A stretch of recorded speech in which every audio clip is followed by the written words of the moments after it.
Hello guys, welcome to my channel. So இன்றைக்கி நம்ம என்ன பண்ண போதுன்னு பார்த்தீங்கன்னா, செயின் ஸ்ப்ராக்கெட் தான் மாற்ற போதும். என் வண்டிக்கு தான் ஆக்சுவலாக மாற்றியாச்சு ஆல்ரெடி. என்ன செயின் ஸ்ப்ராக்கெட் போட்டிருக்கேன்னு பார்த்தீங்கன்னா, ரோலானோட ஓரிங் செயின் தான். ஆக்சுவலாக என்னோடய பைக் மாடலுக்கு வந்து பிராஸ் கோட்டை செயின் ஸ்ப்ராக்கெட் அவைலபிள் இல்லை ரோலானில். ஓரிங் மாடல் தான் அவைலபிள் இருக்குன்னாங்க. ஸோ அது அரௌண்டு 2100 கிட்ட வந்தது.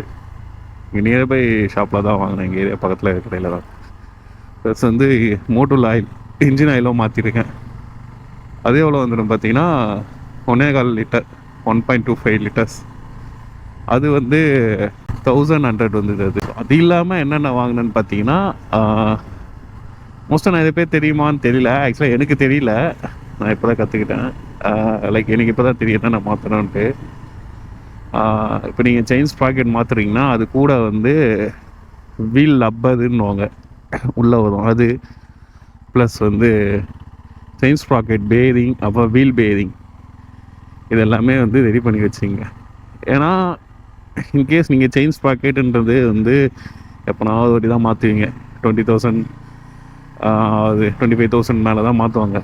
ஸோ அதுக்குள்ளே வந்து நிறைய திங்ஸ் இருக்குது. லைக் ஒரே வேலையாக முடிச்சிடலாம். எல்லாம் இதுக்கு தனியாக அதுக்கு தனியாக ரெண்டு அது மூணுமே மாற்றினாலும், அந்த ஸ்ப்ராக்கெட் பேரிங், வீல் லப்பர் மாற்றினாலுமே வீலை கைடி தான் ஆகணும், ரிமூவ் பண்ணி தான் மாற்றுற மாதிரி. ஸோ இந்த டைமில் நீங்கள் வந்து என்ன பண்ணணுன்னா செக் பண்ணிங்க. இல்லைனா நீங்கள் ஆல்ரெடி நான் மாற்றிட்டேன் அப்படின்னா பிரச்சனை இல்லை நான் மாற்றினதே இல்லை அப்படின்னா செக் பண்ணிவிட்டு அதுக்கப்புறமா நீங்கள் ஒரே வேலையாக முடிச்சிடுங்க. ப்ளஸ் வந்து லேபர் காஸ்ட்டும் கம்மியாகும். அதான் ஒன்று. ஸோ நான் ஏன் ரோலான் போட்டேன்னா, என்னோட இது வந்து தேர்ட் டைம் நான் மாற்றுறேன் செயின் ஸ்ப்ராக்கெட் என்னோடய வண்டிக்கு. இதுதான் guys Madhavaram metro station. Like metro station means அந்த மெட்ரோக்கு டிப்போ மாதிரி கட்டுவாங்களே, டெப்போ. அதான் அந்த கோயம்பேடு ரோகிணி தேட்டர் தான் லெஃப்ட் சைடில் ஒரு இது இருக்குங்களே, மெட்ரோ ட்ரெயின்லாம் போயிட்டு வரலாம், சர்வீஸ் பண்ணோம். அந்த ஏரியா இது இங்கே தான். ஆக்சுவலாக இங்கே இப்படி இருந்தது தெரியுங்களா, ஃபுல்லாக அங்கே இருக்குது பார்த்தீங்களா மரம், அந்த மாதிரி இருந்தது. இவ்வளோ பேர் ரோடே கிடையாது. அதுதான் ரோடு, பழைய ரோடு, சின்னதாக இருக்கும். 2 சைடு ஃபுல்லாக இதுதான் இருக்கும், மரம் தான் இருக்கும்.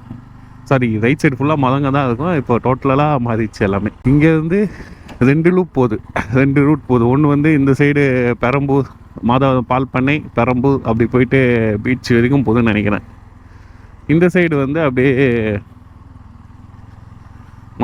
உண்டானா அப்படி போயிட்டு அண்ணா குளத்து அப்படி போயிட்டு போகுதுன்னு நினைக்கிறேன். அது கரெக்டாக எங்கே போகுதுன்னு தெரில ரெண்டுமே.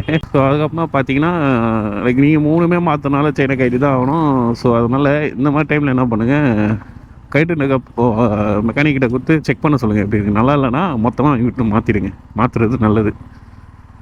ஸோ அதான் மாற்றேன். நான் ஏன் ரோலான் போனேன்னு பார்த்தீங்கன்னா, இதோட தேர்ட் டைம் நான் மாற்றுறேன். ஆக்சுவலாக செகண்ட் டைம் வந்து, ஃபஸ்ட் டைம் வந்து எனக்கு ஒரு செயின் ஸ்ப்ராக்கெட் வந்து ஒரு 14,000 to 15,000 கிலோமீட்டர்லேருந்து சவுண்டு வர ஸ்டார்ட் ஆகிடுச்சு.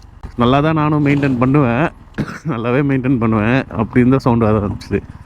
சரி, நான் என்ன பண்ணேன், ஒரு 19,000 கிலோமீட்டரில் நான் மாற்றிட்டேன்.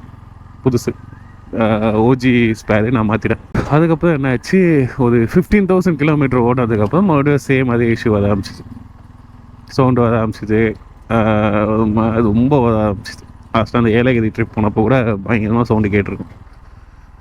ஸோ அதனால தான் நான் இப்போ ரோலான் போனேன். ரோலான் வந்து என்னோடய ஃப்ரெண்டு யூஸ் பண்ணிகிட்ருக்காங்க. நிறைய பேர்கிட்ட கேட்டதுக்கு roll-on better to OG spare அப்படின்னு தான் சொன்னாங்க. லைக் ஓஜி பஜாஜோட கொஞ்சம் நல்லாவே லைஃப் தருது அப்படின்னு தான் சொன்னாங்க. ஸோ நான் ஏன் ஓரிங் எடுத்துனா, மெயினாக என்னோட பைக்குக்கு பிராஸ் கோட்டட் கிடையாது. அதான் மெயின் ரீசனே. அதனால தான் இது வாங்கினேன். அதனால் மிஞ்சி போனால் ஒரு 2,100னா அது 2,600 சம்திங், ஆல்மோஸ்ட் 3,000 கிட்ட வரும். அவ்வளோதான் டிஃப்ரென்ஸ். ஒன்றும் இல்லை, ப்ராஸ்க்கும் இதுக்கும் என்ன டிஃப்ரென்ஸ்னால், ப்ராஸ் கோட்டட் வந்து என்ன ஆகுனா, செயினில் வந்து ப்ராஸ், நான் இங்கே பிக்சர் போடுறோம் ஓரிங்க்கு இதுக்கு என்னென்னா, அண்ட் இதில் வந்து டிஃப்ரெண்ட் இருக்குது. ஓரிங் அண்ட் எக்ஸ்ரிங்னு இருக்குது. ஓரிங் செயின்னா என்ன, எக்ஸ்ரிங் செயின்னா என்னென்னா, எனக்கு தெரிஞ்சது என்னன்னா, அதனால் ஓரிங்கிறது வந்து அந்த நடுவில் வந்து செயினுக்கு நடுவில் வந்து 2 சைடுமே வந்து என்ன ஆகும்னா ரிங்கு மாதிரி வரும், லப்பர் ரிங்கு வரும். ஓகேங்களா. அதுக்கப்புறமா எக்ஸ் ரிங்குன்னா சேம் அதர் ரிங்கு தான், பட் அது வந்து எப்படின்னா ஸ்டார் மாதிரி, லைக் எக்ஸ் மாதிரி வரும், ரப்பர் மாதிரி. ஸோ என்ன ஆகும்னா இதோட கொஞ்சம் பெட்டர். எப்படின்னா இப்போது நம்ம லூப்ரிகேட் பண்ணும்போது அந்த லூப்ரிகேட் வந்து அந்த ஜாயிண்ட்டில் போய் நல்லா வந்து உட்காரும் எங்கள் அடித்த உடனே. ஸோ அப்படி உட்காரும் போது என்ன ஆகும்னு பார்த்தீங்கன்னா, அந்த லூப்ரிகேட் வந்து நம்ம ஓட்ட என்ன ஆகும்னா செயினோட ஃப்ரிக்ஷனை கம்மி பண்ணும். ஸோ அதான் மெயின் ரீசனு.